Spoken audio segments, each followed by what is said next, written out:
President Buhari felicitates with young Nigerians the occasion of this year's Students' Day.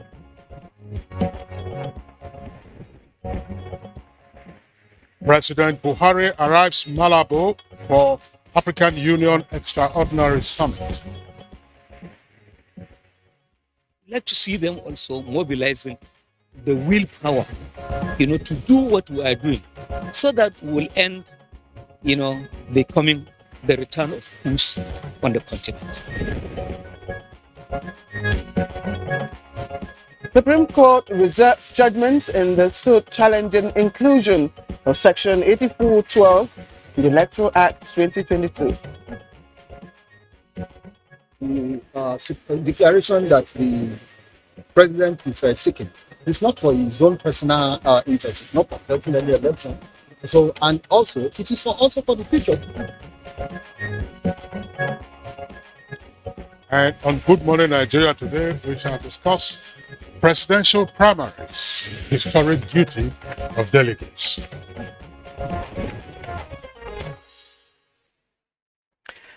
Okay, so party standard bearers, or you may call them now candidates, have emerged from party primary elections conducted by, of course, delegates who have voted them during all the party primaries. Now, the political party primaries for the state houses of assembly, governorship, the Senate, and House of Reps are currently ongoing or have been concluded across the country. Now, that of the People's Democratic Party, PDP, is almost done with, as well as those of some other political parties, while that of the All Progressives Congress, APC, has commenced. And of course, candidates have emerged for parties that have concluded their primaries.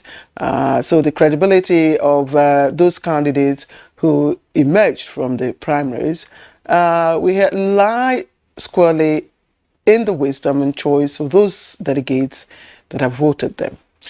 Now, beginning this weekend, that's to say Saturday and Sunday, the two major political parties, that is the People's Democratic Party and the All Progressives Congress, APC, will be conducting their presidential primaries. Already, political activities have heightened and intrigues are playing out. And just this Wednesday, one of the top presidential aspirants on the platform of the PDP is also former governor of Anambra State, Peter Obi, dumped his party, citing recent developments in the party, which perhaps he says is not pleased with. Without question, the role of delegates in these primaries is seen as of utmost importance, as it is the determining factor of the choices available to the electorate at the general elections. Now, on the other hand, it has become subject to abuse and corruption, as delegates' elections are easily hijacked, so alleged, by governors and party bigwigs, while winners at the party primaries are mostly a function of who spends the most money.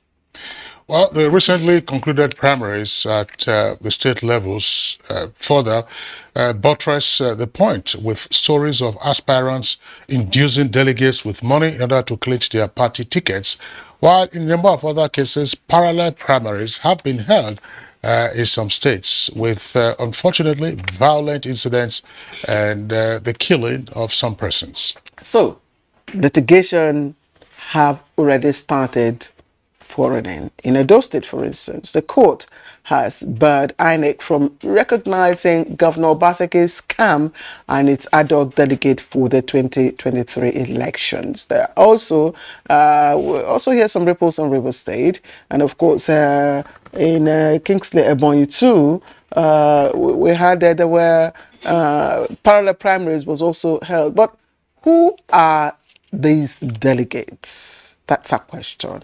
And what are their pedigree? How do they emerge as delegates in the first instance to stand as persons, to select the standard bearers or their party candidates? So These are some of the issues we intend to deliberate on today's edition of the program. It's Good Morning Nigeria. Again, we thank you for joining us. I am Claire Adilabu Abdulrazak. And I'm Kingsley Osadolo. I joined my colleague Claire to also welcome you to the program. As we indicated, the topic for our conversation is presidential primaries, the historic duty of delegates. Once the delegates have made their choices and the candidates emerge in the general elections next year, February and March, the voters will have no options other than those who emerge from this process. And it would appear that in a number of cases, with the primaries that have already been concluded, the outcome has been contentious, but we have also seen that the processes have been compromised. The INEC itself has cried out saying that money politics is ruining the electoral system. Once again, welcome to Good Morning Nigeria, broadcast live on the network service of the Nigerian Television Authority. We have our complimentary segments, business and newspaper review. For now, here is Dennis Adegunoye, who has the highlights of the morning news. Morning, Dennis. Yes, good morning, Kingsley and Claire. Good morning, Nigeria. Here is the morning news. President Muhammadu Buhari is in Malabo, Equatorial Guinea, ahead of the African Union extraordinary session of the Assembly of Heads of State and Government on Security. The summit is expected to last 3 days.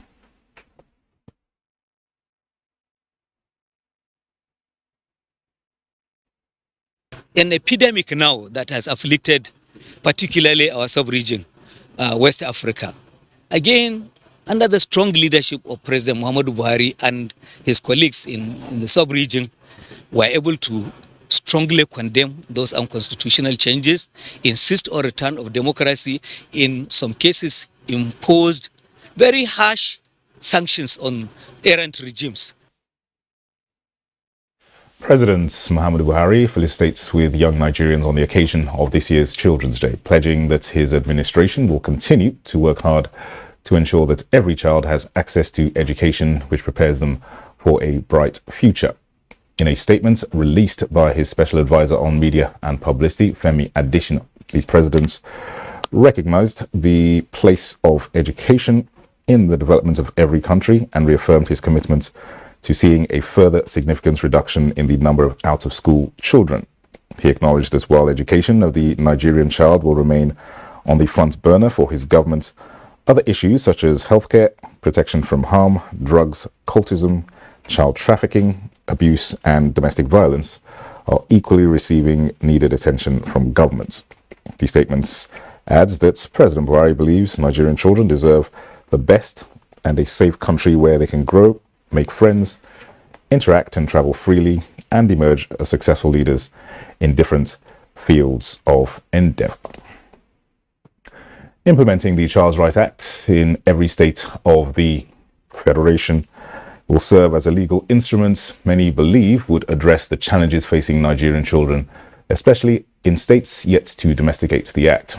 This resonated as the Nigerian Television Authority, NTA, led partners to advocate for strengthening supportive systems for the protection of the Nigerian child at its 2022 annual Children's Day celebration held at the headquarters Abuja. Children's Day is a day that is dedicated to children. I want parents to take their children to school and teach them moral lessons. With this program, we are using it to celebrate them. This is why you see that children-friendly programs are played on children's bells so that we can educate, we can entertain. The Supreme Court has reserved judgments in the suits between President Muhammadu Buhari, the Attorney General of the Federation and Minister of Justice, and the National Assembly, Rivers State Government, and the Nigerian Bar Association. Daily Atumbi reports that in the suits, President Muhammadu Buhari and the Attorney General of the Federation are plaintiffs. The declaration that the president is seeking is not for his own personal interest. It's not contesting any election. So, and also, it is also for the future. Let me use this opportunity to salute the courage of the Supreme Court for taking and placing premium in this matter. Meanwhile, Federal High Court sitting in Abuja has barred the Independent National Electoral Commission, INEC, from recognizing or accepting ad hoc delegates produced by the Governor Godwin Obaseki faction of the People's Democratic Party (PDP) for Edo State. The court declared the ad hoc delegates produced by Dan Obi's faction of the party as authentic and must be recognized and accepted. Delivering judgments in a suit instituted by 581 delegates elected on April 30th, Justice Inyang Ekwo held that the PDP and other defendants in the suits are bound by Section 84, subsection 5 of the Electoral Act of 2022, as well as Section 15 of the PDP Constitution relating to delegate elections. The plaintiffs, in their suit argued by John Musa SAN, had asked the court to determine whether the PDP, in view of Section 84, subsection 5 of the Electoral Act and Section 15 of the PDP Constitution, can jettison their election monitored by INEC for another one conducted in violation of the provisions of the relevant laws. Justice Ekwo, after scrutinizing the documentary evidence, including the report of INEC on its monitoring of the April 30th delegate election, agreed with the plaintiffs that they were validly and legally elected as authentic ad hoc delegates for the Edo State chapter of the PDP. The court held that the role of INEC in primary elections, congresses and conventions monitoring is statutory and constitutional and must therefore be strictly adhered to by all political parties. He therefore issued an order of injunction against the first to fourth defendants, restraining them from tampering with the plaintiffs' list, having been duly elected in the Congress of the party held on April 30th. The court also issued an order of perpetual injunction against the first to fourth defendants, stopping them from conducting any other Congress with the purpose of replacing the plaintiffs. Justice Ekwo also issued a mandatory order of injunction against INEC, stopping it from recognizing or accepting any delegates list other than the one produced by the PDP's Congress of April 30th, where the plaintiffs emerged as ad hoc delegates. Minister of the Federal Capital Territory, Mohammed Musa Bello, has ordered the reopening of day-day markets from today, Friday, May 27th, 2022. This is one of the decisions reached after the stakeholders' engagement meeting with the leaders of the various markets and traditional leaders of the community. The markets within the communities will be more organized now and very strict supervision by the relevant authorities of the FCT. We should be our brothers' keepers, and we should be able to live in peace together. Well, that concludes the news on Good Morning Nigeria. Our very interesting topic will come up after the break with Kingsley and Claire. Happy viewing. Back to the program. It's Good Morning Nigeria, Friday's edition, the last for the week. And there are a bearish prediction coming for Africa's economic growth, and that is by the Africa Development Bank, AFDB. Let's get all the details from Alika Okpanache Adwa on Business News.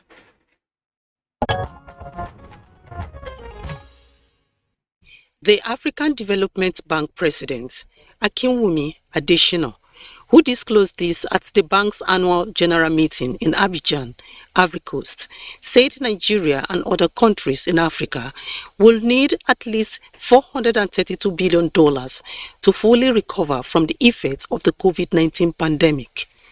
On the outlook of Africa's economy, he said while the real GDP rebounded strongly in 2021, growing by 6.9% in comparison to this year's outcome, he said the continent would record slow growth of 4.1% in 2022.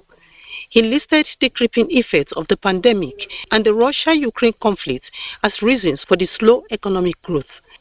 And taking a look at Thursday tradings on the floor of the exchange.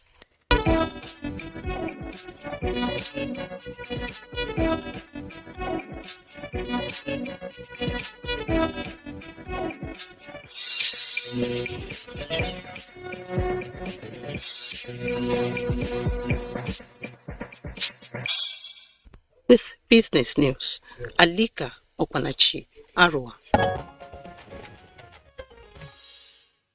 Thank you very much, Alika, for the business package. Coming up next, newspaper review.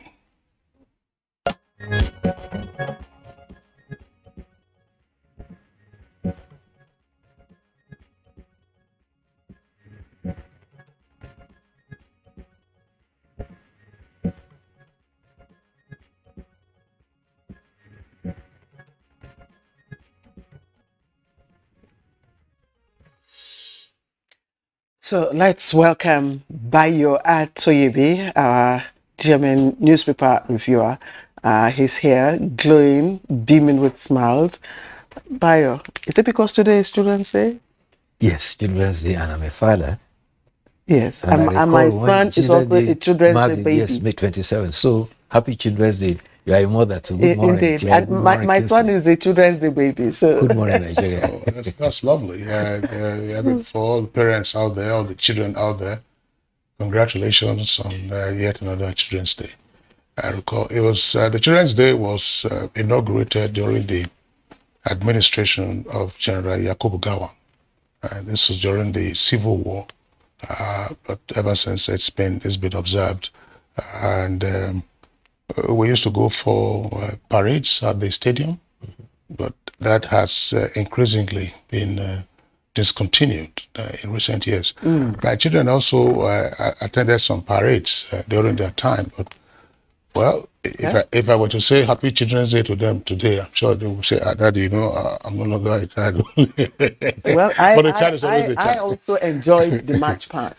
Yeah, I enjoyed it. And all of us always look forward to it. And yesterday, the NTA Knowledge Channel reenacted that, you know, in their Children's Day party. And I was so glad to see children from various schools, you know, do the march past within our arena here, and you could see the joy, you know, of the children, you know, in their uniforms, swinging their arms and all that. It just brought back, you know, floats of memory. And you know what? School children always look forward to that day. You know why? Absolutely. It's competition between the schools exactly. to see which school is going to come first for the march past. And you were given a trophy. And you can see the innovation they introduced to their various march passes. The eye rides, and you know, the left wheels and all that. It was you had to have several rehearsals. Yes. Before the main event of today, and you just raised the point now, Bayo, about the competition that healthy competition, by the way, that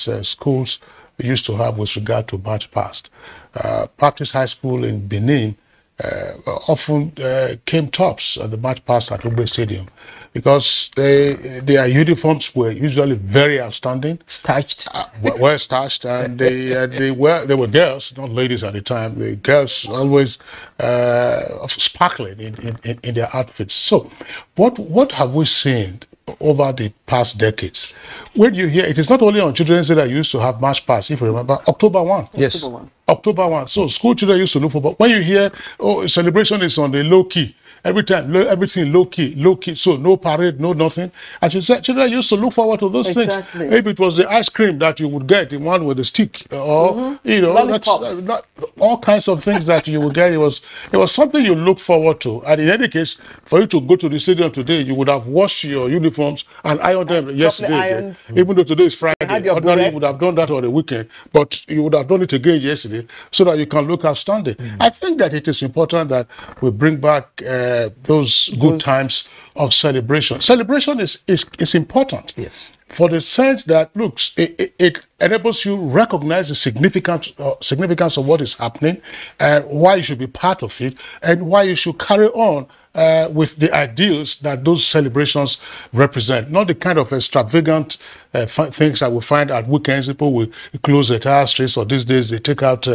so-called event centers, blow money, and at the end of the day, the children that we say we are all sweating and fighting for, sometimes they don't grow up with the right kind of values. Yes. Honestly, Kingsley, I agree. And so let's use this opportunity to wish all the children today, if you're born today, we wish you a happy birthday. And I'd just like to also, you know, take this opportunity to wish the former Minister of Transportation, it is his birthday today. And of course, my son, Hamzat Adilab Abdul Razak, today is all your days. So, gentlemen, I have Kingsley, you have the punch.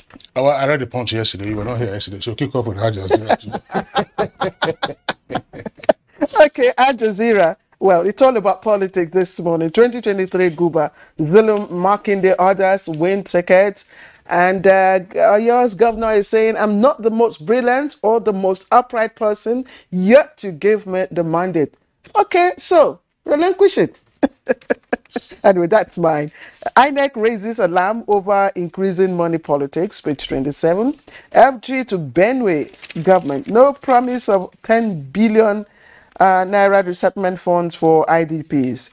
And page 11, President Buhari and his wife depart for AU meeting in Equatorial Guinea. It's on page 12. Other trending stories. Banks borrow 338.5 billion naira in January. CBN. Food prices increased by 42% in 12 months. NBS. And Abba Kyari unsafe in prison, says lawyer. The other story, just a little below the nameplate. Police arrest couple, 3 others over fake NECO employment. All right, Kingsley, now you can punch ahead. Let's take a look at the front page of the Punch newspaper. The Punch has the following headline: CBN defends Naira with $3.4 billion in 2 months.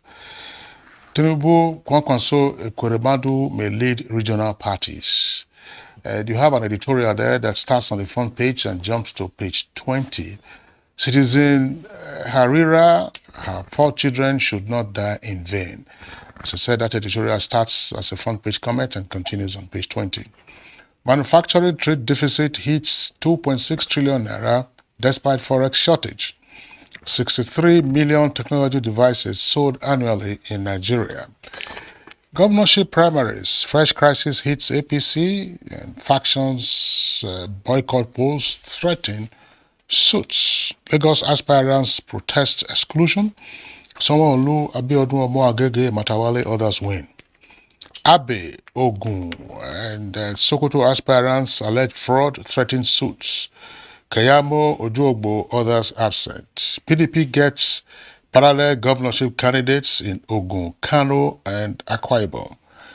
I can't share money like other aspirants, says Umahi. Buhari attends AU summit in Malabo. Jealous man kills ex-girlfriend for refusing to eject Abuja lover. JAMB withholds 69 UTME results, screens 27,105 again. APC primary. Court decides Jonathan's fate today. Ex-president gets waiver. Osinachi, federal government slams homicide charges against husband. Police arrest 43,329 kidnap and robbery suspects in 1 year. Ayo. Thank you, Kingsley. Let's start with the fact that an extraordinary session of the Assembly of Heads of State of Government of the African Union is going on in Malabo, for which President Muhammadu Buhari arrived Equatorial Guinea. The conference will focus on migration, refugees, returnees, as well as internally displaced persons. The First Lady, Hajia Aisha Buhari, who is President of African First Ladies, is also part of the mission under the trip. Well, talking about the primaries that Kingsley read about, former President Goodluck Jonathan has described the ongoing primaries as a mess. He says there has been reports of aspirants inducing delegates to vote for them. Speaking at a book launch, Dr. Jonathan is reported to have alluded to a candidate demanding a refund from delegates who collected his money but failed to vote for him. I think that was what Kingsley referred to yesterday. Winner yesterday. You recall? That actually happened in Kaduna State. If the son of a former vice president was said to have demanded for a refund of his money because delegates did not vote for him. No, the winner was in Delta. Okay. The one asking for a refund was in Kaduna, as you said. And there's also been a trending video on social media. Again, as we said, these are videos you are seeing on the social media. Apparently, either an aspirant or the agent was demanding for a refund. And the soundtrack is in Hausa. So I couldn't decipher all that was being said, but you could see some of the banknotes stuffed in various envelopes, brown envelopes, and at some point the gentleman sat down on the curb by the house and people were apparently dropping back the money.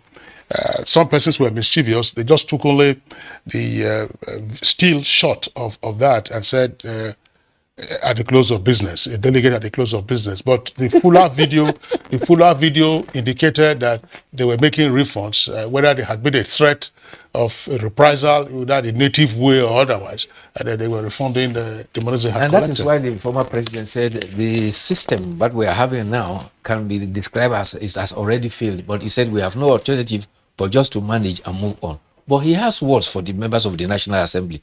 He urged the National Assembly to make laws to criminalize inducement of delegates and other electorates.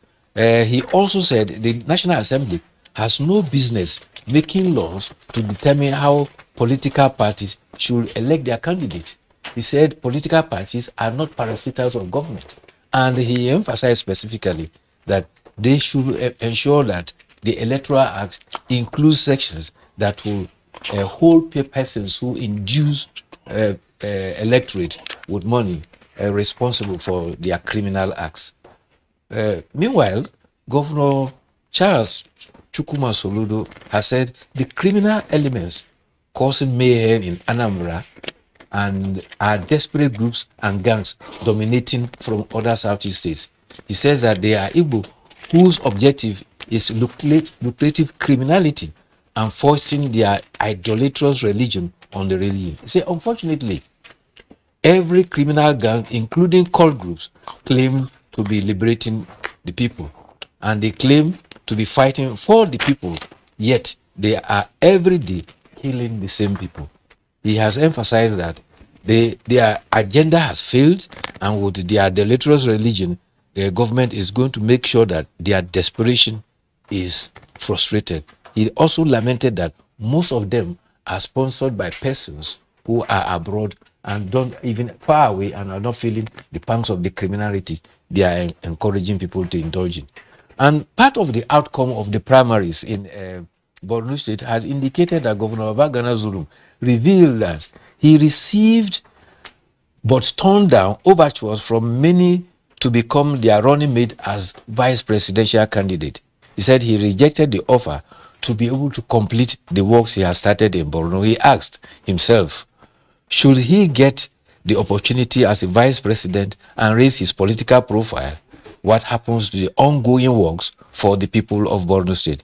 He therefore concluded that becoming re-elected as a governor is his priority rather than and continue to serve the good people of Borno rather than boost his profile and become vice president. He thanked those who had considered him for that honor and says that he will want to work with others to hastily rebuild Borno as the most urgent determination to elevate that state from its desperate condition.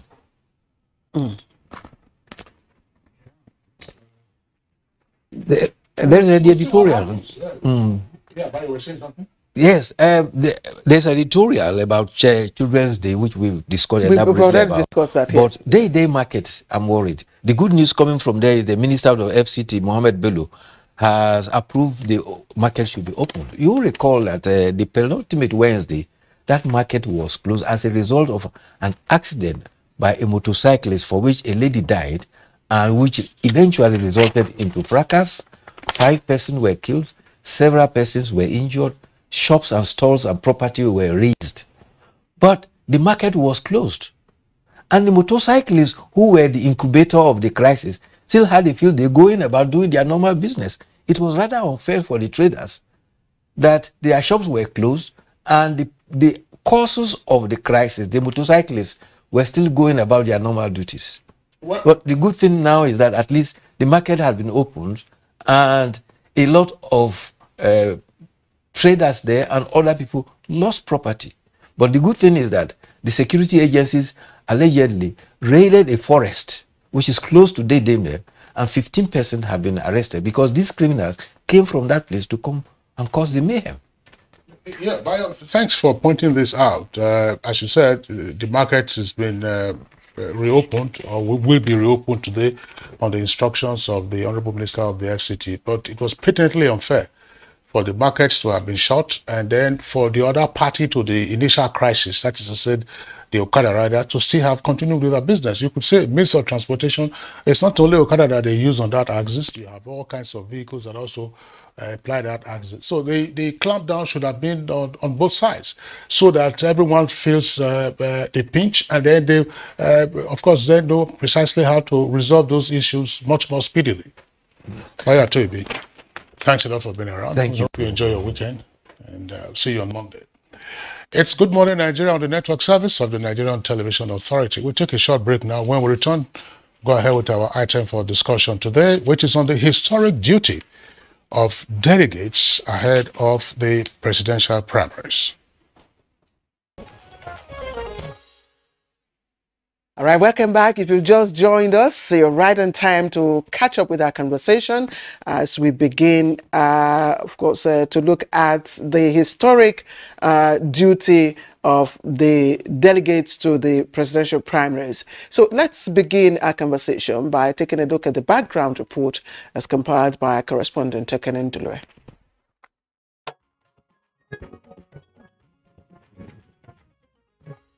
With the presidential primaries of the two major political parties, the People's Democratic Party (PDP) and the All Progressives Congress (APC), slated for Saturday and Sunday this week, political activities have heightened and intrigues playing out.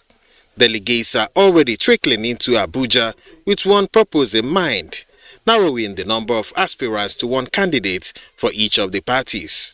The role of delegates in these elections is seen as being of utmost importance, as it is the determining factor of the choices available to electorate at the general elections.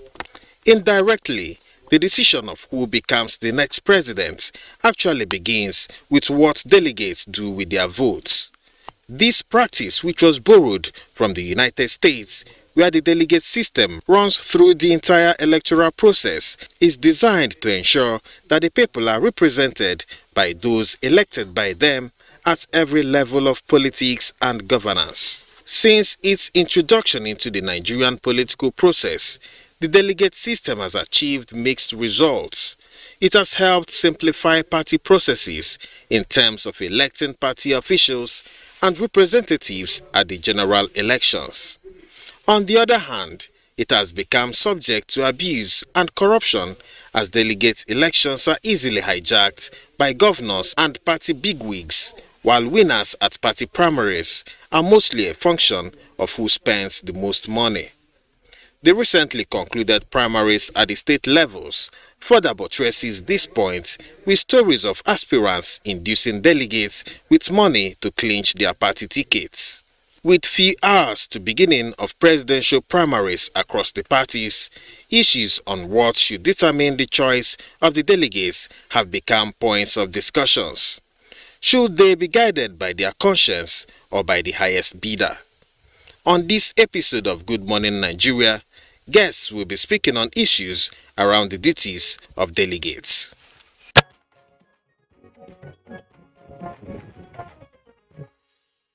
Thank you very much. All right, Claire, you. I can then do that with the background report for us. We have joined us here in the studio to speak more on the presidential primaries, looking specifically at the historic duty of delegates to the primaries. We have Barrister Kenneth Imaswagbo. He's an educationist and former Edo State PDP governorship aspirant, and he's popularly called, and a very interesting name, the Rice Man. The Rice Man, and a national delegate. Thank you for joining us. Thank you, The Rice Man. Are we allowed to call you that? Absolutely, man. All right. Also with us is very pretty Cynthia Mbamalo, Programs Director, Yaga Africa. Cynthia, good to have you with us. Good morning. Good morning, Nigeria. All right. All right, also part of this conversation this morning, joining us via Zoom, Dr. Abdul Rahman Abu Hamisu, a political scientist and also a researcher. Abu Hamisu, pleasure to have you on Good Morning Nigeria after such a long while. Good morning, Nigerians. The pleasure is all mine, Mr. Kingsley. Thank you for having me. Good morning. Okay, once again, we welcome all our guests to this conversation. This weekend is a critical one that the political parties have barely a few days left now to the June 3rd deadline for them to submit the lists of their candidates who will be participating in the 2023 general elections in February and March. But more critically, we're having the presidential primaries of the two leading political parties, the All Progressives Congress and the People's Democratic Party, which of course commences theirs on Saturday. But in the lead up to the presidential primaries, we've had a number of other primary elections across the states. Some are still ongoing, others have been contentious, but there are a number of matters arising from that, the crescendo that we're going to have this weekend. Let's begin with Cynthia, before we get into the nitty-gritty of what will be the climax for the primaries this weekend. What have you seen across the various political parties and indeed the behavior of delegates?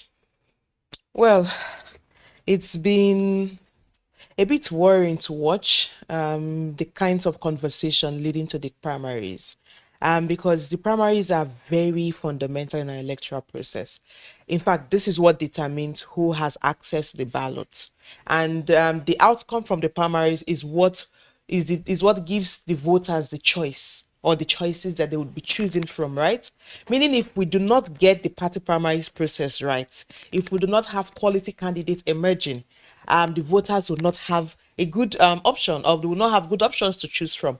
But what we've seen in the lead up to these weekend primaries is the fact that we've had a lot of the conversations focused on very mundane issues rather than the important issues on which aspirants represent the issues that delegates should vote for.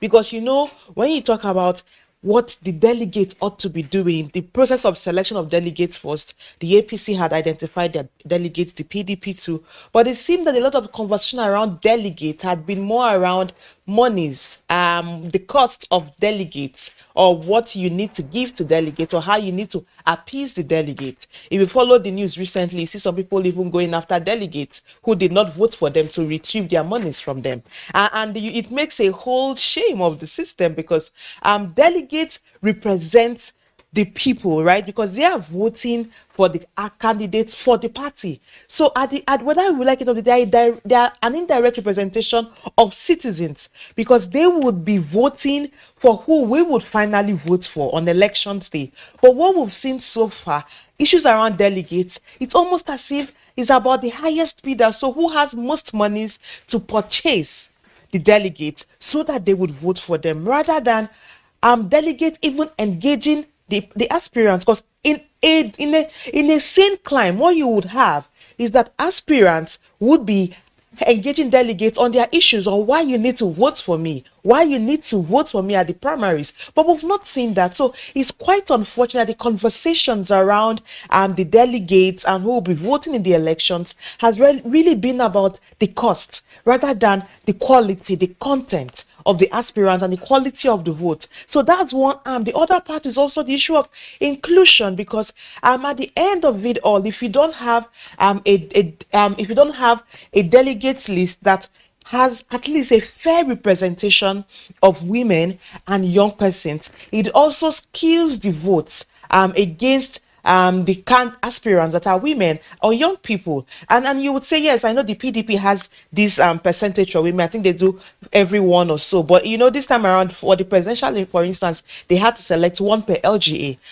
So it's a lot more different. The balance for women representation among the delegates is not really guaranteed. So not just for women, for the younger people. So you see the conversations leading to the elections. Like I said, it's a bit worrying. We're not hearing aspirants go on air, on media platforms, tell us why they need to be the flag bearers of their parties. They're not discussing issues, especially in a country where we have so many issues bedeviling us, from insecurity to poverty to unemployment to students on strike, universities on strike.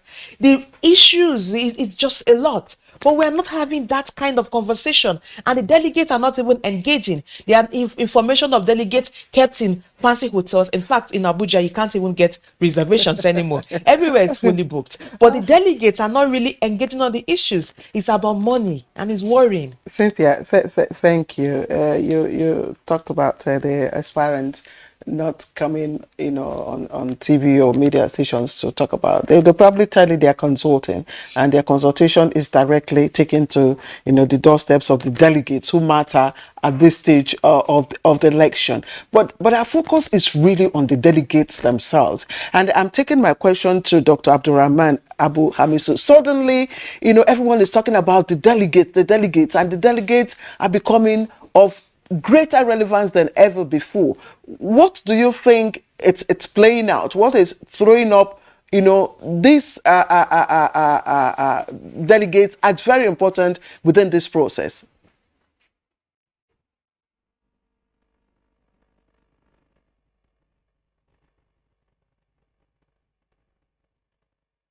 Okay. Thank you very much. You are all aware that the model of democracy we are practicing was borrowed from America, and America has a history. America was founded on slavery.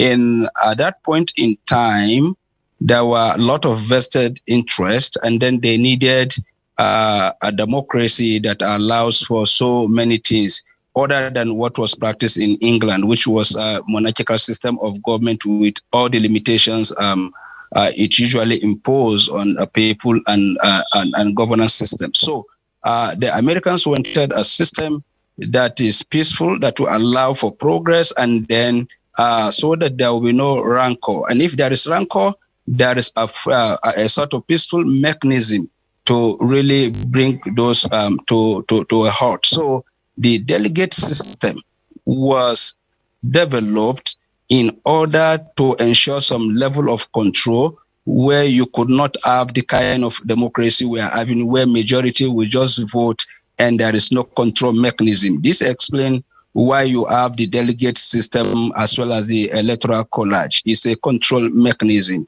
But the way it is explained in political science textbooks, it is meant to streamline, because everybody cannot vote at the same time. So it is streamlined so that you have delegates that are representing the people to choose those that will be voted for in an election. So it is a way of consensus building, where you have most delegates depending on the number as calculated by the country that is practicing the delegate system.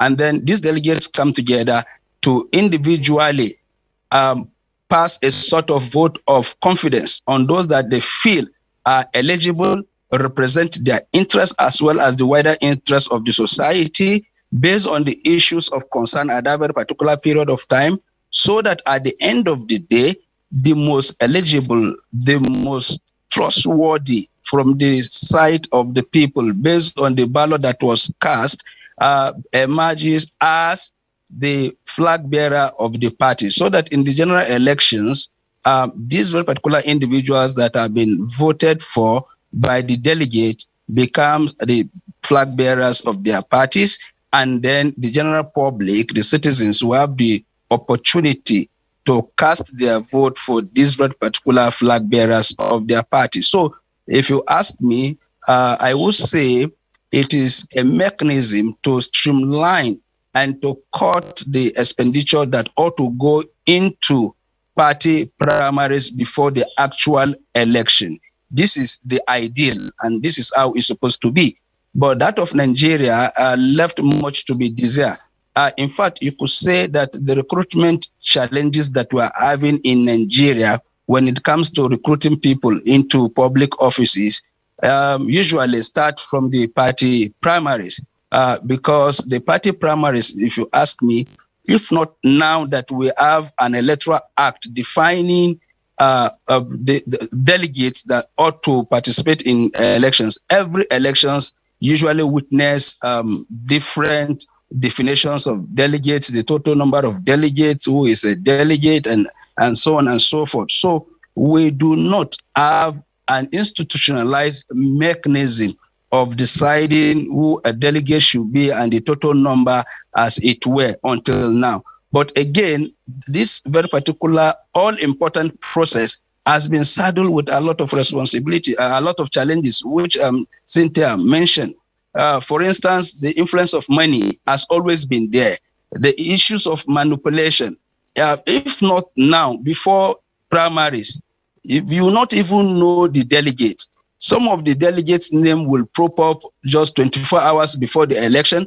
Even at the primaries, the point of primaries, the place these primaries will take place, you see that list will continue to change. If it is discovered that some delegate will not vote for the preferred candidate of the money bags, their names are changed at the venue of the primaries. And that has led to court cases and litigations and abuse of the process. We've seen where delegates were given ballot papers that have been numbered, and then your names are written against the ballot papers you are given. So that at the end of it all, if you don't vote for the preferred candidate of the money bags and the political apparatchiks, you are singled out for victimization. And the issue of money has always been there.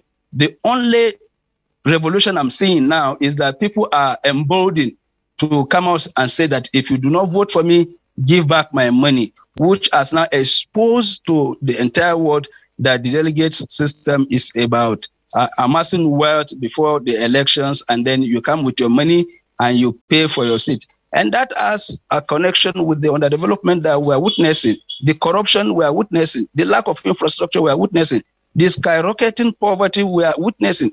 Because if public service is no longer for public interest, it's about private interest. What that tells me, and this is what is happening, and that is why you could see public officials looting the treasury, because they know that they do not require the people.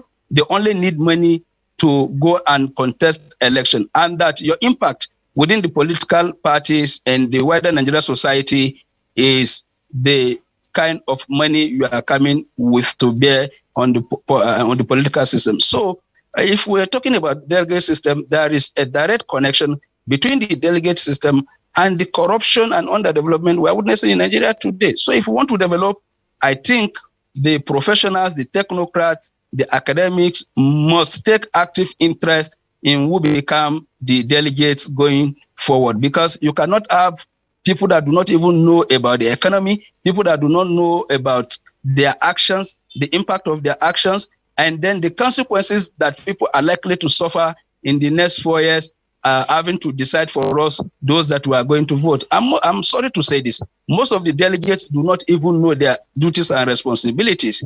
And such, we cannot entrust the process of choosing for Nigerians those that will represent them. Yes, Dr. Amisu, thank you very much. There are issues that you have raised, which definitely we will, talk about them in the course as we progress. I would also like to ask the same question. Fortunately, we have a delegate here in the studio on the platform of the PDP, in the person of Barrister Kenneth Imaswagbon. He's right here, and I know we hear of delegates list in the past. A lot of us who are not politicians, who are not delegates and all that, cooked delegate list, but the delegates are getting more recognized, and almost everybody, even the gateman, now knows who a delegate is. So what is it that has now made the delegates the pride, the bride that is being courted?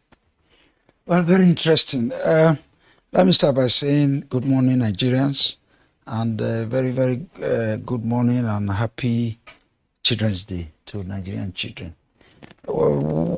This weekend is a defining moment for the country, given the areas of the problem, the mood of the country. The two speakers have adduced their position, the problems, insecurity, poor economy, weak naira, of course, political instability. The masses of the country, they won't change. The Nigerian people, they are praying on their knees for the delegates to do the right thing. Yes, it's true that money is a strong inducing factor. Because, like the two speakers have said, everybody is here now. It's all about money. But there are some of us that it's not all about money. Some of us know what the issues are. They will know what the challenges. Will know what must be done by weekend. What must be done will be that in PDP, the party where I am, we must produce a candidate that will be acceptable to Nigerians, a candidate that will unify the country, a candidate that will heal the wounds and the pain of the Nigerian people, a weak economy, a candidate that will understand the metrics, the macro issues and the micro issues of the country from day one, a candidate who will hit the ground running, who knows the problem of the Amajiris, the Niger Deltans, the Shekiri people, the Jaw people, the Ishan people, the Benin people, the Calabaris, the Efik, of course the Bibio, and of course the Jukuns. The Nigerian person who will understand that the country must be out of the woods now. We are almost at the precipice. So I want to say to all delegates that the world and the Nigerian people we are watching. Like Cynthia said, the choice will be given. So you think these delegates have a greater understanding of what Nigerian wants, you know, the outcome of the 2023 elections should be? Yes, it's what we do, for example, in PDP on Saturday and Sunday, that will be the choice. And what APC and other parties do, that will be the choice. But we must, as delegates, for me, I will be voting basically because I know what is at stake for the country. That the future of Nigeria depends on when I'm giving that ballot paper tomorrow, I'll be alone with my conscience and with my God, with my 4 kids and the myriads of problems, that who is the person that fix the roads for the country. Our schools are dilapidating. Who is the man who can fix the schools, get the hospital works, give water, housing projects, and I will build bridges across the country? Who is the guy that will do that for the country? That is what a rational Nigerian delegate should be. The interest of the Nigerian people as a nation should be paramount when you are giving the ballot paper tomorrow as a PDP person. I also employ other folks, delegates in APC and others. We should go and look beyond the money thing.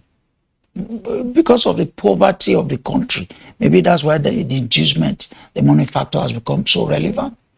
But for me, Ken, there's no money you give to me that will induce me. What will induce me will be who is the guy that will do the right job. Not for even the country. $15,000. No, even we are aware some have bought vehicles that they want to share. They are ready to do anything. But my vote, and I'm appealing to all delegates across all party lines, that our country must be first. The interest of the country, the Nigerian nation. Who is the guy that will fix the country? That will improve on what Buhari have done? Who is that guy? Except we get it right by this weekend, we'll be in trouble. Good. Thank you very much, Ken Emaswagmo. A number of points that you have raised. You are of the People's Democratic Party, and just to indicate that we are expecting the chairman of the APC in Cross River to be part of this conversation. We're expecting him to be with us via Zoom. If he does join, of course, he will also have the opportunity of pitching in. With so many perspectives to look at, you've spoken about what the duty of a delegate would and should be this weekend in the choice of the presidential candidate of your party, and then the APC will also be having theirs. But you are not a rookie in politics. You, of course, attempted at some point to be governor of Edo State. You have seen how politics itself plays out. But just let our viewers into an understanding the workings of the minds of an average delegate. You may not be an average delegate, but who is that delegate that we have been seeing the videos and pictures about? Some of them have been asked to return the monies that they were given in somewhere in Ondo State. They said the vehicles we gave you, now that I have lost the election, return those vehicles.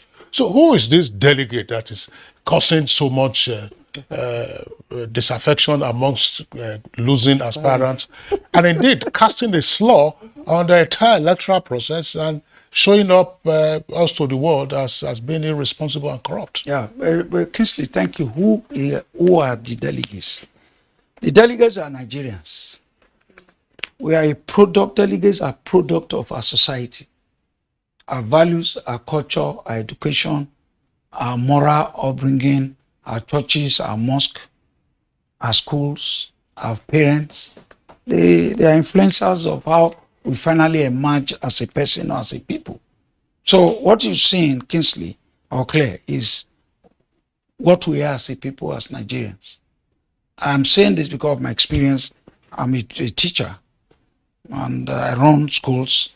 There's a burden for the country, let me put it that way. And what we will see tomorrow or by weekend is who we are as a people. Make no mistake. So it's a big challenge. That's what I must praise NTA and the two speakers. They try to unravel who we are. That's who we are. A cat is a cat. A lion is a lion. Nigerians are Nigerians. Americans are Americans. No, if you give an American inducement to vote, you'll be prosecuted. Because I know one or two governors that are buying cars already. They want to share. I have received a lot of calls yesterday from presidential aspirants. I asked one of those, I will not mention it. You have a gift for me. What is your plans and programs for the country? He shocked on phone. He struggled to murmur one or two things. And I said, I made up my mind, this guy is not going to get my vote. Because God is going to ask me, and not only me, all the delegates, God would ask every one of us how we vote by this weekend. Because the choices we make by this weekend, Kingsley, would trigger whether we want a developing or a developed Nigeria or not. So who are these people? These are Nigerians. Who are even the aspirants? They are Nigerians. So on the two ends, we are guided by our values and our culture. So this is why we must start now. I will employ, they've been doing a great job recently. God bless them. I mean, our courts too, the Nigerian nation is a total package. The politicians, the courts. You see courts giving conflicting judgments. It's embarrassing. You see everybody, when you get into a game, you must know that you will win, I may lose. If I lose to you in a free and fair contest, that should be acceptable to me. But when you try to muzzle the process, then I run to you, the courts.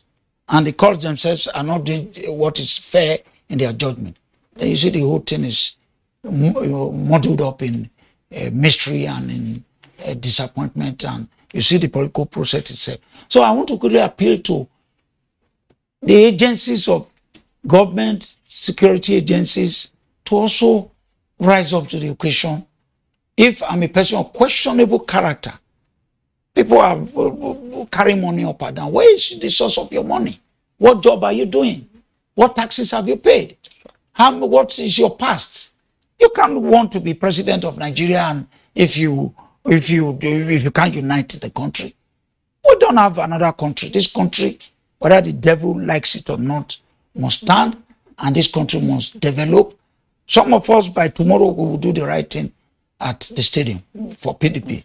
We will pick a choice that will be acceptable to the Nigerian people. That's where we are. Okay, Cynthia, very interesting conversation, even at this stage. But I seem to have a somewhat different perspective to, the issue of money, that has come into play. And I know that, the agency, the platform, you represent, has at one time or the other also encouraged, the electorate or those that, would vote. See, if the politicians give you money, collect the money, but vote your conscience. So now that these delegates have collected the monies and have voted, the other way, don't you think they're voting their conscience? And it's an indication of an improving, I don't know, electorate, and thereby, of course, improving the system. Well, this is a very how would I put it? It's an interesting conversation that we're having.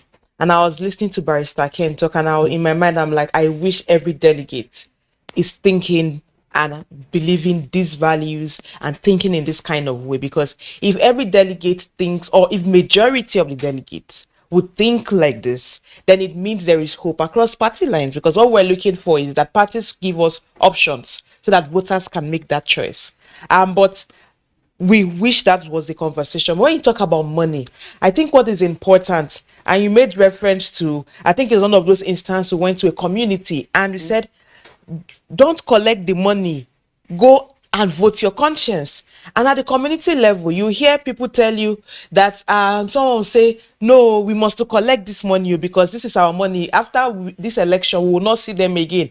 Because after this election, till 4 years before they will come back, this is the only time we'll see them. So that is why we collect the money. And then there was this study that was done, and one of the respondents in the study, she explained that whatever she makes in a day is how she feeds her family. She's a widow or so, but she's the caregiver for her family. And on elections day, there is no work. She can't go to work. So for her, she will still vote. She said, I will still vote my conscience, but if they give me, I will collect, because that is what I will feed my children. So I think there are different conversations too, because you have the rates of poverty, and which is why some people will tell people, even if you collect, vote your conscience. But that is at a different level for voters who mostly, sometimes it's even salt and gari or rice that they are giving, which need to discourage. But for delegates, I think we need to understand the important role delegates are playing in this process. Delegates and also come from the world level. Yeah, they come from the world level, but they are members of political parties, and they are also, I mean, with the new Electoral Act, we have a better sense of who the delegates are, right? We're expecting that these delegates are people of reputable character to some level. Right? And Dr. Amis, my brother, has also mentioned, and Barrister Kenneth here has also talked about the important role these delegates play. Now, if you understand this role, we're not expecting that you're just any random individual picked up. You've been a member of a political party. You're those who play some level of leadership role with the party, at the party level, be it at the ward level or local government level. So we expect some level of responsibility, because leadership is about responsibility and discipline. But what we have seen is that delegates now, rather than focus on the issues, how many people who receive a call will ask, what is your plan for Nigeria? They understand their role. And I think most times we make excuses with poverty, or that we don't have. We have values. If you go to every home, you're brought up with certain levels of values in your homes. But I think people throw that values away when it comes to elections because of the money. So there are two people to hold responsible here. One, the aspirants who do not want to focus on the issues but want to give out money, because if you're not giving, nobody will be collecting. So the aspirants must be held accountable. And one important point was made this morning, that we need the at least EFCC and ICPC to start going after people on the source of your income. Where are you making this money from for you to be able to afford this much? How many? The tax authority needs to go after them too, because you're supposed to pay your income tax. I know how much I pay in tax, and I don't have the millions that they have. Well, if you have just those millions and billions, you should be paying tax in millions and billions also, because you're supposed to pay the higher you earn, and based on our tax laws. So there's also that part on the aspirants. We need to start going after the aspirant. How can you afford this much money? So there's a responsibility on that part. Then on the delegates, those receiving money, you're already breaching the laws, because you are not supposed to actually receive monies in such blatant manners to vote. Because whether we like it or not, the moment you start committing this offense, election process is ongoing. So whatever you do now in breach of the electoral law is an electoral offense. So actually, we need our authorities to begin to go after delegates who we can tell are receiving the monies, because some of these actually have been made public. They should be held accountable. Their parents who are coming out boldly to ask for their monies back? Which is why I say there are two people to be held responsible: the aspirants and the delegate. And I think in the larger conversation is the political parties, because we cannot absolve political party leadership from responsibility in this process. If you have created a system that has enabled transactional behaviors in the party primaries, then you should be held accountable, because parties are also responsible for what happens. If you sit back and watch monies exchange hands, then you should also be held accountable, because you're also breaching the laws when it comes to campaign issues around election expenses, which already has begun has started happening in the electoral process. So I believe that in this particular process, as we go into the weekends for the primaries, delegates, whoever you are, I don't know if they are watching or even listening to this, you're making a decision for Nigerian people. And if you're voting based on the monies you have collected, the soul of this country, the Nigerians that are suffering wherever they are suffering, and their sweat would haunt you. And I'm saying it will haunt you wherever you are, because what you are doing is mortgaging our future to the highest bidder, who most times do not have the capacity. Because if you have content, you will not need to use monies to go after people, because your content will speak for you. And I think delegates need to understand that they are responsible leaders, and they should act as responsible leaders, because now they are deciding for the Nigerian people who the choices would be when we get to the elections in February and March next year. Such a big responsibility. Well, it's a big one, and they opted for it. Delegates are not conscripted. I imagine they are not conscripted, yes. So they opted for it, and very happily, our guests on the program this morning are highlighting the duty that a delegate has at the primaries. We've had some shenanigans already with some of the primaries, but the presidential primaries is the apex of it all, and the key responsibility. I mean, Cynthia was talking about a delegate being haunted if a delegate sells his or her conscience. The haunting is not just simply that. Let me add, if you permit me, I may also add to that. If you choose the wrong person to become a candidate, and that candidate ultimately becomes a president, and a president is unable, if it's that person, unable to solve our issues, the same challenges that you are facing could also consume you going forward. So that's part of the task. Abu Hamiso, if you're still there with us via Zoom, I want to come over to you while we're talking about, that's right, while we're talking about the duty of delegates.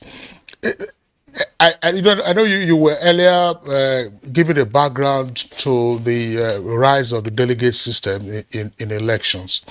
If you recall, as part of the conversation and the heated debate in the making of the Electoral Act 2022, there were concerns about the kind of primaries we should have. Should they be direct primaries or indirect primaries or consensus?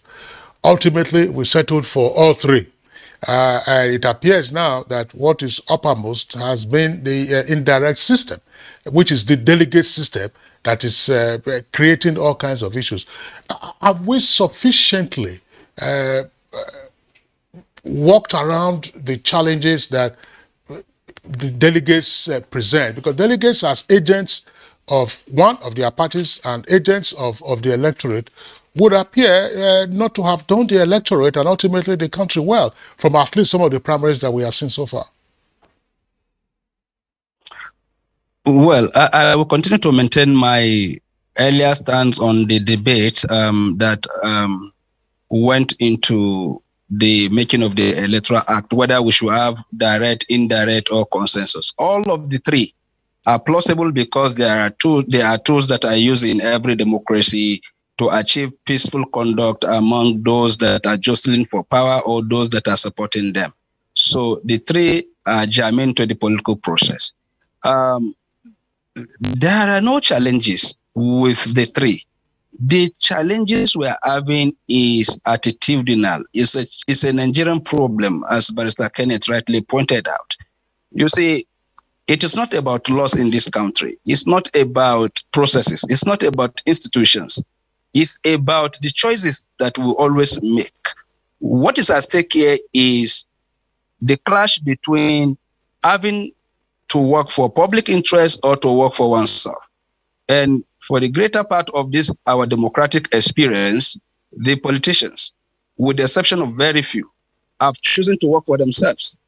And that is why you find somebody that has underperformed, doing all sorts of things, using all sorts of strategy, including inducement, to remain perpetually in power. Because we are not given to establishing industries to come up with startups that will empower the people, that will create jobs. So the only means of employment and easy access to wealth in this country is acquiring power. And that is why the stakes are very high. And that is why people are amassing fortunes from the service. And this is the tragedy of our time. People go into public service to steal money, to contest election, acquire power, and steal more to maintain themselves in power. So you can't have a country like that. And that is the problem with the delegate system. Whether it is direct primary or indirect primary, it is our attitude. Whether you make it, look, during the SDP NRC presidential elections in this country, we saw how the direct primaries went, where people would queue behind the poster of their preferred candidate, and as soon as they finished counting the number of people on the queue, people go behind the primary schools where these elections were conducted to collect what was promised to them, because the supervisors, the garrison commanders that are commanding the behaviors of the people through the instrumentality of the Naira are watching those who voted for their candidate. So it is not about the process, the system we are using, whether direct or indirect. It is our resolve as a nation, as Barrister Kenneth said, to say, look, it is about security, it is about jobs, it is about peace, it is about the advancement of the people of Nigeria, it's about poverty reduction. Now, if we feel that all of these issues are what we are looking for people with capacity to tackle, and we are going to vote for those with the capacity to tackle them from the ward level through the local government to senatorial zones to governorship elections to presidential elections, then we will see a semblance of change across the spectrum of governance in this country. But if we maintain this attitude of myself first before any other person, we will continue to vote for insecurity. Dr.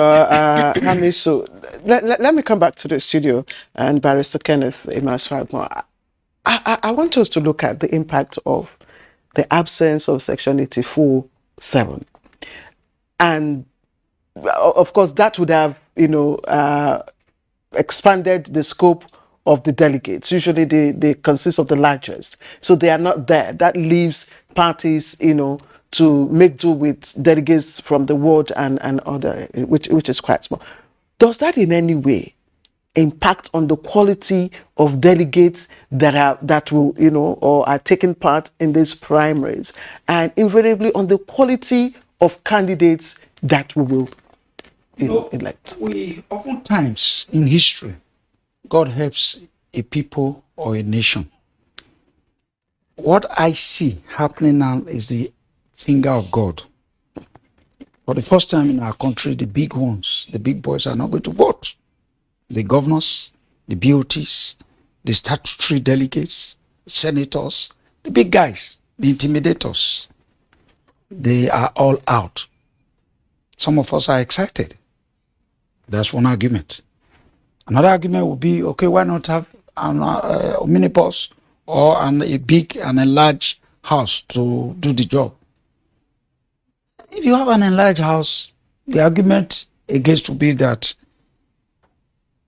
those who are coming may not know, like Cynthia had argued, or the doc have argued, Amisu have said, they may not really know the importance of what they are doing. Now, Cynthia and Amisu narrowed it, and I think I concur in their conversation or in the argument that in PDP, 811 wise men will be voting this Saturday, and God is watching. I've been doing my job. I've been calling delegates all over the country. It's not going to be by religion, whether you're a Christian or Muslim, it's not important. Because if our hospitals are not working, both the Christians and the Muslim will have to go to an hospital that is not working. If your child, like she said about a widow, a single parent mother who has tried training the child, is graduated, now no job. Whether you are a Muslim or a Christian, whether you are from the north or the south, it doesn't matter. Even I'm from the oil region, so what? How does that affect me? It doesn't affect it. It doesn't mean anything to me. But if I have a good president who from day one understands that the Nigerian people, that this job must be done for our children. I teach, I'm a teacher. I see the future of the country and I weep keenly. I'm sad that people will be talking about money. We're talking about we must rescue our country, we must position the country, we must give our passport meaning. When Cynthia or Dr. Amisu goes to Congo or to Cairo or to America or to Dubai, you're carrying a Nigerian passport, you should be looked with respect and dignity, not with dishonor and disdain. You can only earn respect if we get it right by this weekend. Mark it. If you're a delegate, you listen to me. God bless the Nigerian NTA for what you are doing. If you are listening to me, it's your future and the future of your children you want to mortgage.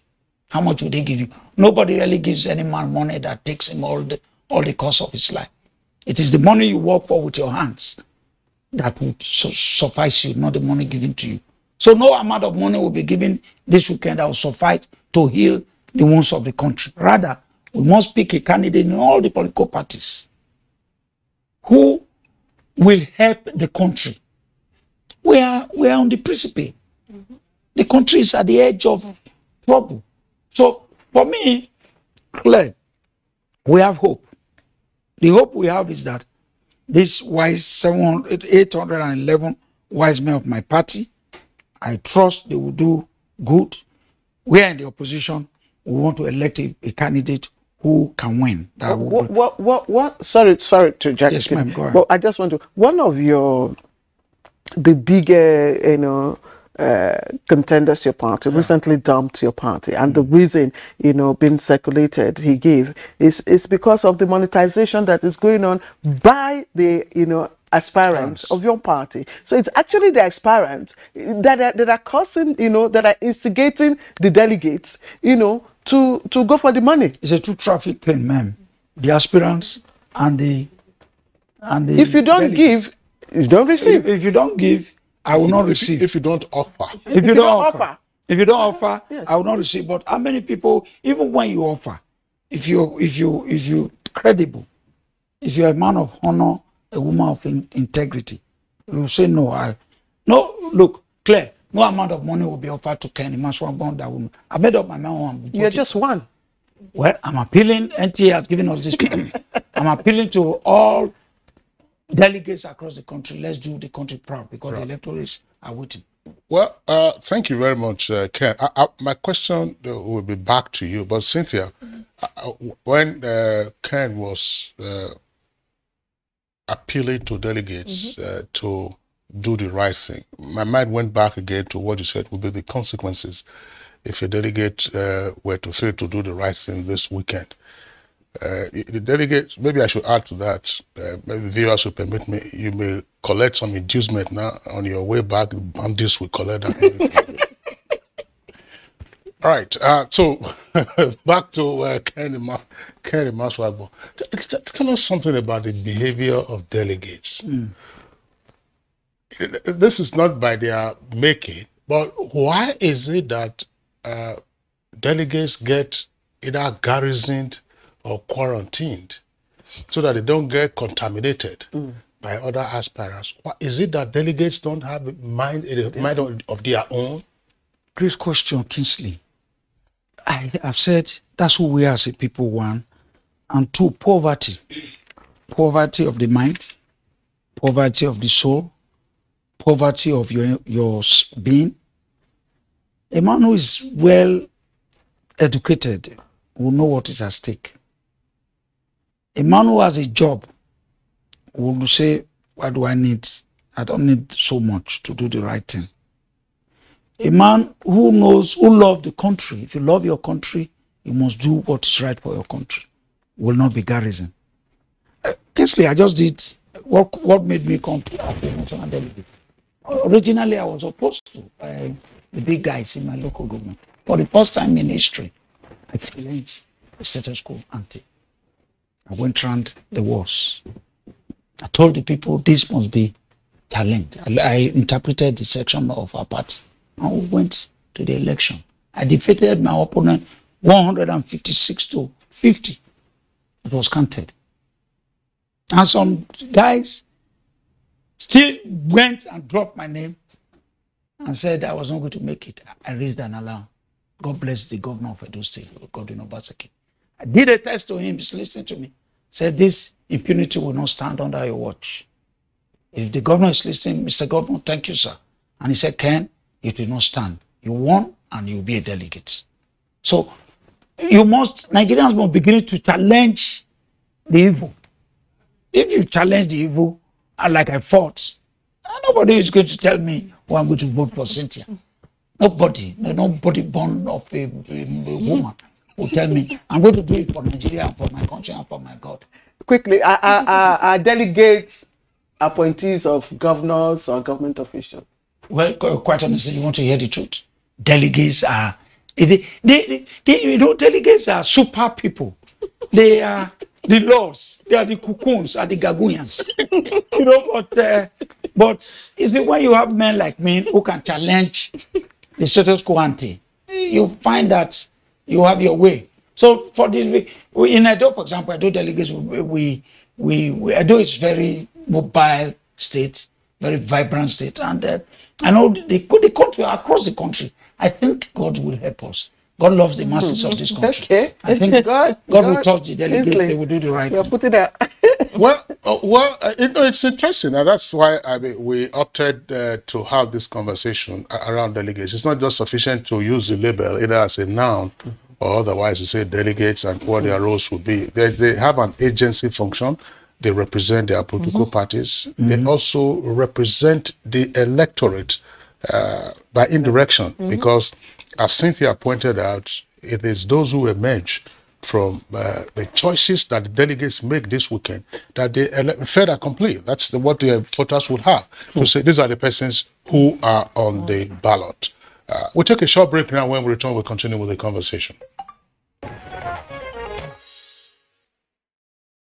All right, you're welcome back, and it's still Good Morning Nigeria live on the network service of the Nigerian Television Authority. As you can see on your screen, we are focusing on the presidential primaries and the historic duty of delegates this weekend, at least for the two big political parties. Earlier, we had indicated that we're going to be joined by the chairman of the All Progressives Congress in Cross River State.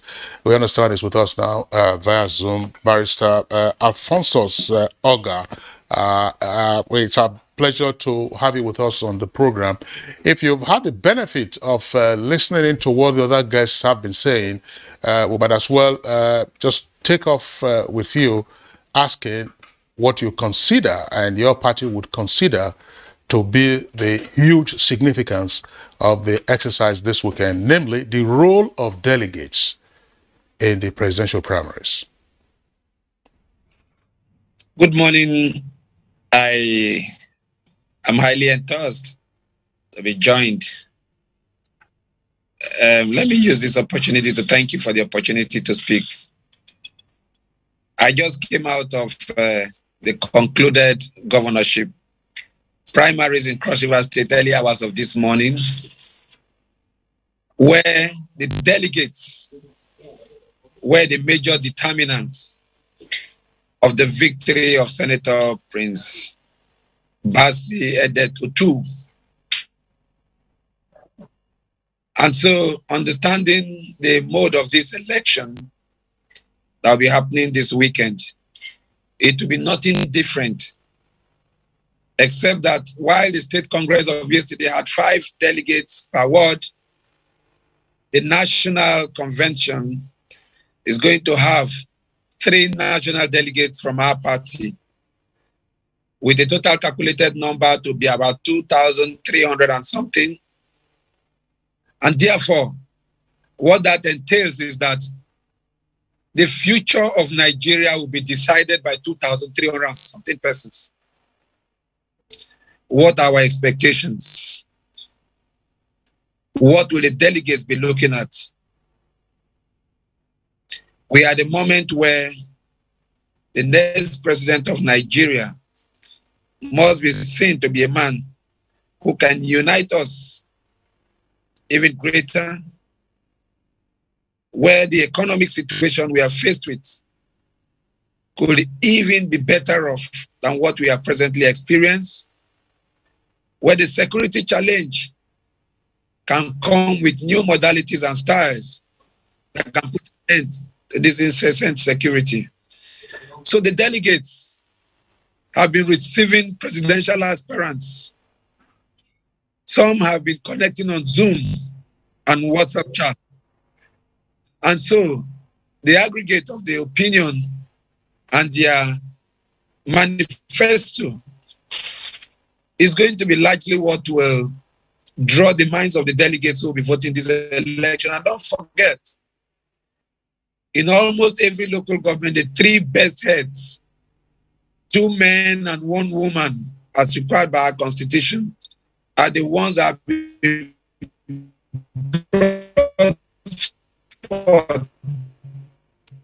There's an issue there with the bandwidth. All right, yeah. That is cleared up. Barrister Alphonsus, we hope to return to you if we do get a connection cleared up. But let's come back to the studio, or rather, let me take this question to Dr. Abu Hamisu, where Barrister Kenneth had earlier spoken to a particular topic question. Barrister Hamisu, I'm wondering, beyond the beyond your certification of records like the age of the aspirants, whether of course the aspirant has a skill set or whatever educational qualification he has, what are the other categories that delegates should be assessing or should be looking at? Okay, I'm told that we've lost Dr. Abdul Rahman Hamisu. So let me throw the question to you, Barrister Imasrebo. So beyond the checking for your age, whether you have a skill set or not, and all that, as a delegate, what are the other qualities that you'll be looking out for? What are the other, credentials. Potentials you want to look out for? I will look out for who is the guy that can win. For PDP, for example, we are in opposition. You have the capability to win, you will probably have my vote. Who is the guy who can unify Nigeria? Number 2. Number 3, who is the guy that can fix economy? Number 4, who is the guy that can make Naira strong? Number 6, who is the guy that can build our infrastructure? Number 7, hospitals. Number 8, our schools. Who is the guy that can fix the schools?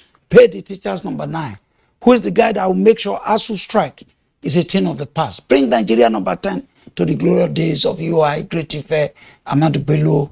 Who is that guy that can make Nigerian relevant in the Committee of Nations? When you get to a meeting, say in Canada or in New York at the United Nations, who is the Nigerian president that when he sneezes, there will be regard and respect for the country? Who is that guy? 10, 11, who is the guy that can help heal the wound of the country? 12 or 13, who is the guy who will see the Kano man, the Adamawa man, the Igbo man, the Yoruba man in Lagos, the Edo Benin person, who will bring everybody together? Look, we need to know that the country needs a rescuer now. You have already categorized these elements. Yeah. Across parties. Yes, across parties. Do you think we have people who fit? Yes, quite honestly, we have one or Without two. I will not mention names. We have one or two. Experience must count. The next Nigerian president must be a person who I would recommend I have a little bit of governance, who have served before, and a little bit of private sector initiative. When you bring those two together, it makes you a better president. I would advise, that's my personal opinion. And a person who loves the country, he must be a lover of the country. First, we need to have a country before we even talk about development. How do you measure that? Whether we like it or not, there are some parts of the country feel marginalized. I'm not going to mention tribe. People are in pain. So we need somebody who will come and be a healer. Who say, guys, let's forget the past. Let's come together as a people. Nigeria, we're great people under God. Look at Cynthia. Look at her presentation. Young as she is, beautiful as she is with her apology. Look at her, how cerebral her presentation. Or is it the Dr. Hamisu? So we need a leader who can recognize talents, fish out talents. And it's like a coach. The Nigerian president is like a coach. He sits on the sideline, he watches the match, he watches what is playing out in economy, in the world, global politics. This is what I will do, this is what I will do, irrespective of religion or tribe. That's the guy winning. So I'm appealing to the delegates, dear delegates. What's at stake is not even you. It's your children, your grandchildren's life. That is what is at stake. Okay, thank you very much. Cynthia, we'll return to you while we try to sort out the Zoom connection to Calabar as well as Dr. Abu Hamisu. Well, it's a matter of hours when the delegates will begin to exercise their ultimate power and authority. But again, this could be lessons for the future. But as part of the task and duty, what do we know, for instance, about the profile of delegates? I recall when we were discussing direct and indirect primaries on Good Morning Nigeria, you were our guests on that occasion. And I said, look, who's a delegate? If a delegate is emerging from your party, it must be a bona fide member of your party. In other words, you are registered as a member of the party. And more importantly, you must be paying your dues. But there appears to be no recourse to the quality of the person. The quality of the person. I'm placing emphasis on this because the kinds of videos and still photographs you have seen, some of them just look like run-of-the-mill individuals who will go by the roadside and be counting, how much they have been given, and then they just quickly put it there, so that it is done. But these are the persons that the fate of their party has been entrusted, and the fate of the country is also being entrusted upon. Isn't it now a time for us to speak to ourselves and say, hey, listen, when we complain at the end of it, it is input and output, and the mercantile politics is unhelpful to us. Yeah, you've made very important point. And as we're discussing, I was also thinking around, we've never really invested a lot in engaging these delegates, right? This is not the first time delegates will be voting. It's just that now there's a clearer sense of who the delegates are. But one of the things that is important is to start engaging parties. One, your membership recruitment process already is very important. If you go to developed climes, you see how members of the party, I was in South Africa, I was engaging young people in the parties, both the EFF party and the ANC, and they were quoting their party's constitution. They were talking about what South Africa meant to them for that elections. And I was too impressed. These are young people at the council level. It was not in Pretoria or Johannesburg, right? I'm talking Limpopo, going to the communities.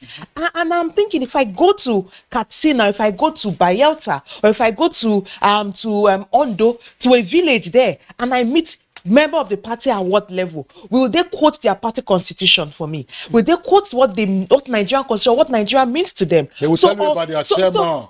So what is important now is we cannot stay away. When parties tell us their party affects their party, we tell them no, it is our interest. We need to start engaging parties now. And parties need to invest more in their party membership recruitment process. They need to implement what they have in their constitution. Parties have beautiful things in the constitution. I take our time to read parties' both the APC and the PDP. In fact, the new APC's constitution talks about a youth wing and how they'll set that up. PDP talks about the role of the young people within their parties and how they will recruit members. If they want to actually be serious, we need to have parties who can say this is our list of members and that these members pay dues. Because if members pay dues, party will not be looking for monies up and down and doing this high cost of nomination. And from there, we'll know who the delegates are. But what is also important, that delegates who would... They talked about the fact that delegates need to actually contest and meet people to be selected as delegates, that we start looking for the quality of the delegates. Are you active in the party? Do you pay your party dues? What have you done for the party? What kind of roles? Not what have you done as respect to thugs or mobilizing, doing wrong things for the parties, but how are you building the party's ideologies and ideas in your community? What do you hold? What is your source of livelihood? We need to start focusing on the quality of the delegates. And I think as Nigerians, we cannot sit back and live. When we know who these delegates are, their names are public, we need to start reaching out to these delegates. How are you voting in your party? Engaging these delegates. Let us also know what they stand for, if they understand what the elections are about. Because this next elections is about the soul and future of Nigeria. If we lose it now, we will struggle for a longer period of time. And I don't think we don't have that kind of time. And delegates need to understand, whether you are educated or not, you know what poverty is, you know what insecurity is, you know what poor health is, you know what lack of education is, whether you are educated or not. So you need to understand that your work, what you're doing for this weekend, what you're doing is beyond you. It's about your community, it's about your family, your future. It's about Nigeria. And if you do not care about that, then you do not deserve to be a delegate. And I think we need to start engaging delegates more intentionally this time around. And parties, political parties, honestly, they are becoming a major threat to our democracy if they are not getting we've run out of time. Let me quickly add to what Cynthia have said. The professional, the elite also must be blamed. They've left the corridors for, I don't want to use offensive word, to people who do not understand why they are delegates. If you have lawyers, engineers, teachers, broadcasters like you know, people like her, then you get involved in party politics, in the democratic process of your country, then we'll be able to save the country. Okay, let's get the last words from Dr. Hamisu. Just your message to the delegates, because this weekend is very crucial to the soul of this country, as Cynthia said. All right, thank you very much. My message to all the delegates across political parties is to place the interests of Nigeria and Nigerians above their personal interests. We've seen where our personal interest has landed us. It is time to work for Nigeria and Nigerians so that Nigeria will be great again. The greater Nigeria, the greater we all become. Thank you very much. All right. Thank you. Dr. Abdulrahman Abu Hamisu. Unfortunately, we don't have the Zoom connection again to Barrister Alphonsus. Well, our engineers are still, excuse me, trying to check that out so that we can at least get his closing thoughts. He was just building up on his argument as to what the responsibility would be for delegates of the APC. Now, we understand that we can't get back to him, but he was with us very briefly, chairman of the APC in Cross River State. So back to the studios, let's just get the closing thoughts. I know that in a sense you've actually wrapped up what you wanted to say, but again, all right. Now, well, we understand that. All right, Barrister Alphonsus, glad to have you back. We are pressed for time now, so you will also have to try to be a master of compression in terms of your response. The historic duty for delegates this weekend. And the other guests have, of course, itemized what they think that the delegates should have at the back of their minds. And what is it that the delegates should avoid? And what should be the role of the security agents this weekend, actually, to see if they can shake down anybody who tries to play pranks with the laws? I had itemized critical national challenges the country is facing, which the delegates must take into consideration in aligning with the manifestos of the aspirants. But most importantly, delegates must not be swayed by any deep pocket. The security agencies must ensure that the votes of delegates count. Like I said, the future of Nigeria is about being decided by just 2,300 and something persons. It is a concluded forgone that APC will win and return back to power. So I will not be talking about the other party. That is why the primaries of APC this weekend is the primary focus of all Nigerians. So my advice to all delegates is that commercialization of their conscience, their integrity, must be discarded as much as possible. Because that should be concise and precise, let that be a compendium of what I can say. Thank you. All right, Barrister Alphonsus Oga, joining us from via Zoom from Calabar. We do appreciate you, even though you're joining us was for a short while. Let me also appreciate Dr. Abdulrahman Abu Hamisu, researcher and political scientist, who also joined us via Zoom. Dr. Hamisu, thank you very much. And back here in the studio, I have Cynthia Mbamalu. She's the program's director, YAGA Africa. And of course, Barrister Kenneth Imaswagbo, who is also national delegate on the platform of the PDP. We appreciate all of you. Thank you. We do also take note of the contributions. All right, that's Good Morning Nigeria for today, but we do have enough time for sports. Do we? Okay, let's take it. All right, that does it for us today on Good Morning Nigeria. And for this week, we do appreciate all of you, and we hope to do this again same time tomorrow. So from me and the production crew, we'll see you soon. All right, I join my colleague Claire in thanking you for being with us. Of course, Good Morning Nigeria will be back, not tomorrow, which is Saturday. We'll be back on Monday, same time, 7 o'clock in the morning. Until then, do enjoy your weekend and stay safe. Bye-bye.